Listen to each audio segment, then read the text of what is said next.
3 फरवरी और 4 फरवरी का दिन तुला राशि के लोगों के लिए कैसा होने वाला है। जय माता दी दोस्तों, आप सभी का स्वागत है हमारे YouTube चैनल में। आज की इस वीडियो में मैं बात करूंगी इन 2 दिनों के तुला राशि फल के बारे में। ये 2 दिन आपके लिए किस तरह के बदलाव लेकर आए हैं, ग्रहों की स्थिति, नक्षत्र, योग जो बनेंगे वो आपके जीवन को कैसे प्रभावित करेंगे, तो सारी जानकारी आपको इस वीडियो में विस्तार से मिलेगी। इसीलिए वीडियो को लास्ट तक देखें। चैनल पर पहली बार आए हैं तो सब्सक्राइब ज़रूर कर लें। तो चलिए सबसे पहले इन 2 दिनों के तिथि नक्षत्र के बारे में ही हम बात कर लेते हैं। तो ये जो 3 फरवरी का दिन है ये शनिवार का दिन है और कृष्ण पक्ष की अष्टमी तिथि रहेगी। विशाखा नक्षत्र है और ये नक्षत्र शुभ नक्षत्रों की श्रेणी में आता है क्योंकि इसके स्वामी इंद्रदेव होते हैं। वृद्धि नाम का योग रहेगा जिसके स्वामी सूर्यदेव हैं और चंद्रमा की स्थिति तुला राशि में होगी। रात्रि में चंद्रमा राशि बदलेंगे, सूर्य मकर राशि में है, श्रवण नक्षत्र में। अब 4 फरवरी को अगर देखें तो 4 फरवरी रविवार का तो दिन है और ये कृष्ण पक्ष की नवमी तिथि रहेगी। यहाँ अनुराधा नक्षत्र रहेगा और ये नक्षत्र भी शुभ नक्षत्रों की श्रेणी में आता है। वृद्धि नाम का योग सुबह 12 बजे तक, दोपहर के 12 बजे तक, उसके बाद ध्रुव नाम का योग बनेगा। दोनों ही योग शुभ योग हैं। चंद्रमा राशि बदल कर आ चुके हैं आपके द्वितीय भाव में, वृश्चिक राशि में। आपका द्वितीय भाव यानी कि धन का, वाणी का भाव है। सूर्य मकर राशि श्रवण नक्षत्र में ही विराजमान है। तो ये हो गई हमारी ग्रहों की स्थिति। अब इसी के आधार पर जानेंगे कि ये 2 दिन आपके लिए किस तरह के प्रभाव देने वाले हैं। तो चलिए पहले बात करेंगे हम यहाँ 3 फरवरी के बारे में। अब यहाँ चंद्रमा आपकी लगन में बैठे हैं। लगन का मतलब होता है आपका व्यक्तित्व, आपका पूर्ण व्यक्तित्व, आपका सोचना समझना सारी चीज़ें, और इस चीज़ पर चंद्रमा की दृष्टि है। चंद्रमा यहाँ विराजमान है। तो आप जो है, आपका जो मूड है ना वो अभी थोड़ा सा गंभीर हो सकता है क्योंकि अभी चंद्रमा अपने पूर्ण रूप में नहीं है। अभी चंद्रमा पूर्ण रूप में नहीं है, अष्टम तिथि है, तो यहाँ चंद्रमा धीमे रोशनी वाले हो जाते हैं। लेकिन चिंता करने की कोई बात नहीं है। आपका जो व्यवहार है वो बड़ा खुशनुमा व्यवहार होता है और ये जो आपका व्यवहार है ये सकारात्मकता लेकर आएगा, आपको विकास की ओर लेकर जाने वाला रहेगा। कॉन्फिडेंस आपके अंदर ज़रूर होगा। कॉन्फिडेंस के बल पर ही आप आगे बढ़ते दिखाई देंगे। इस दौरान उतना ही काम लें जितना आप संभाल सकते हैं, इस चीज़ का ध्यान रखें। कई बार होता है ना कि काम आ रहा है और आप काम पे काम किए जा रहे हैं, लेकिन उतना काम आपको लेना है जितना आप संभाल सकते हैं, तभी आपको बेहतरीन परिणाम भी मिलेंगे। और अपने सारे ज़रूरी काम आप दोपहर 12 बजे से और 2 बजे के बीच में ही तय करें, जो आपके लिए बहुत इंपॉर्टेंट होते हैं, तो बहुत अच्छा रहेगा। इस दिन के लिए बहुत ही सुंदर रहेगा क्योंकि इस दौरान आपके लिए कामों के द्वारा लाभ अच्छे प्राप्त होने का योग ज़बरदस्त है। स्वास्थ्य आपका अच्छा है, स्वास्थ्य संबंधी ऐसी कोई दिक्कतें नहीं दिख रही हैं। सेहत अच्छी रहेगी और अगर कुछ परेशानी चल भी रही थी तो उसमें भी आपको राहत देखने को मिलेगी। आपके घर के जो वरिष्ठ हैं वो आपसे कुछ बातचीत कर सकते हैं। हो सकता है आप इन दिनों ज़्यादा खर्चा कर रहे हों तो पैसे की बचत करने के लेकर कोई सलाह मशवरा आपको दे सकते हैं और आपको शायद वो अच्छी ना लगे। आप शायद ये सोचें आपके पैसे हैं, आप कितना भी खर्च करें, लेकिन अपने घर के बड़ों की बात ज़रूर मानें। पैसे की बचत भी करें और खर्चा भी करें। उस सलाह को ज़िंदगी में जगह ज़रूर दें, वो सलाह बहुत काम आएगी, बहुत अनुभवी सलाह है। इस राशि के जातक घर में मरम्मत या फिर किसी घर के कुछ ऐसे कामों को कर सकते हैं जिससे घर में कुछ नयापन आए। साथ ही सामाजिक मेल मिलाप के लिए भी ये दिन अच्छा है, आपको काफ़ी व्यस्त रखेगा।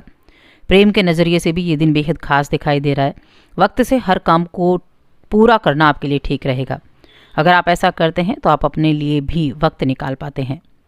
अगर आप हर काम को कल पर टालते हैं तो अपने लिए आप कभी समय नहीं निकाल पाएंगे। वैवाहिक जीवन में कई उतार चढ़ाव देखने के बाद आज एक दूसरे के प्रति बहुत प्रेम को समर्पित रहेंगे, एक दूसरे का बड़ा ख्याल रखेंगे, एक दूसरे की बातों को बड़ा ही इम्पोर्टेंस देंगे और ये दिन इसके लिए बहुत ही उत्तम है। यहाँ व्यवसाय करने वाले लोगों की मैं बात करूँ तो व्यवसाय करने वाले लोगों के लिए भी दिन जो है वो ठीक ठाक रहने वाला है। आज का दिन कई तरह के अच्छे बदलाव भी लेकर आएगा। जिम्मेदारियों और लक्ष्य पर अपना पूरा ध्यान बनाकर रखेंगे।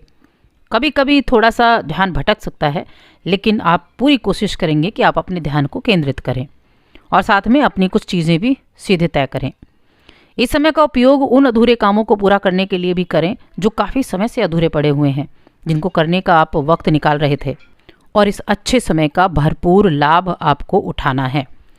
यहाँ मूड ज़रूर ऐसा हो सकता है कि किसी चीज़ को लेकर पल भर में थोड़ा सा गुस्सा आ जाए, पल भर में एकदम से मिठास भर जाए, तो ऐसी स्थितियाँ ज़रूर हो सकती हैं क्योंकि चंद्रमा आपके लगन में विराजमान है। बाकी दिन जो है वो ठीक रहने वाला है। अब 4 फरवरी की बात करें तो चंद्रमा आ चुके हैं आपके द्वितीय भाव में। अब द्वितीय भाव कौन सा है? द्वितीय भाव है आपकी वाणी का, आपके धन का, आपके हार्ड वर्क का। ये आपके इन सभी चीज़ों को तय करता है। तो सबसे पहली चीज़ तो यहाँ ये होगी कि आप अगर किसी ऐसे काम से जुड़े हुए हैं जहाँ आपकी वाणी बड़ी इंपॉर्टेंस है, उसकी बड़ी इंपॉर्टेंस है, तो आपको थोड़ा ध्यान रखना है बातचीत करते समय, क्योंकि यहाँ स्थितियाँ जो हैं आपकी वाणी को थोड़ा सा ऐसा बना सकती है कि सामने वाले को बुरा लग जाए, तो आपको थोड़ा ध्यान रखने की आवश्यकता होगी। बाकी स्वास्थ्य ठीक ठाक रहेगा, स्वास्थ्य संबंधी ऐसी कोई दिक्कतें नहीं दिखाई दे रही हैं। और हम बात करें अगर आपके कार्य क्षेत्र के बारे में, आपके कर्म के बारे में, तो सही तरीके से अगर योजना बनाकर चलेंगे तो काम अपने पूरे समय पर कर पाएंगे और उनसे लाभ भी कमा पाएंगे। अपने बजट को बस अच्छे से व्यवस्थित करना है आपको, और सोचना है कि कैसे सारे कामों को आप एक एक करके पूरा कर सकते हैं। देखिए, रविवार का दिन है, वैसे तो ये छुट्टी का दिन है। जिन लोगों के लिए छुट्टी का दिन है उनके लिए घर पर आराम करने का भी हो सकता है, कुछ अपने पेंडिंग कामों को पूरा, घर के कामों को पूरा करने के लिए हो सकता है, लेकिन सबके लिए तो छुट्टी का दिन नहीं होगा। कुछ लोगों को आज भी काम पर जाना है। तो आज आप अपने कुछ ऐसे कामों को पूरा कर पाएंगे जिन्हें आप काफ़ी समय से पेंडिंग करते आ रहे थे, ऐसे कामों को पूरा कर पाएंगे। कुछ बिजी भी आप रहेंगे, कुछ रिश्तेदारों से मिलना जुलना भी हो सकता है, कहीं पर जाना पड़ सकता है अचानक से, कहीं और का प्लान बनाया और जाना कहीं और पड़ गया।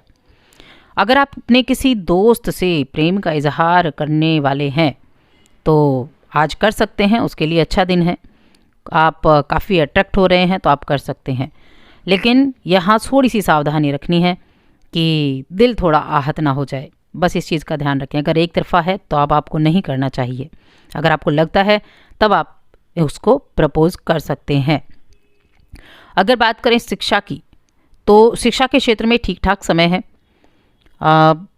बस मेडिटेशन थोड़ा ज़रूर करें। मेडिटेशन करेंगे तो थोड़ा स्थिर रह पाएंगे, एकाग्र हो पाएंगे अपनी पढ़ाई को लेकर। मेडिटेशन ज़रूर करें, वो आपके लिए काफ़ी अच्छा रहेगा। और चंद्रदेव की जो पूजा है वो ज़रूर करें, वो आपके लिए अच्छा रहेगा, क्योंकि चंद्र और शुक्र इन दोनों को मजबूत करना आपके लिए अच्छा है।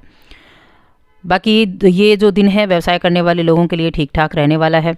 वैवाहिक जीवन भी ठीक ठाक है, पारिवारिक स्थितियाँ भी ठीक ठाक रहेंगी, और प्रेम जीवन में बता चुकी हूँ, प्रेम जीवन के मामले में भी चीज़ें जो हैं वो ठीक रहने वाली हैं। यानी सामान्य आप कह सकते हैं, कुछ अच्छी चीज़ें भी होंगी, कुछ आपको ध्यान भी रखना होगा। बस इसी तरह से इन 2 दिनों को अच्छे से व्यतीत करें। चैनल को सब्सक्राइब करें, वीडियो को लाइक और शेयर करना ना भूलें।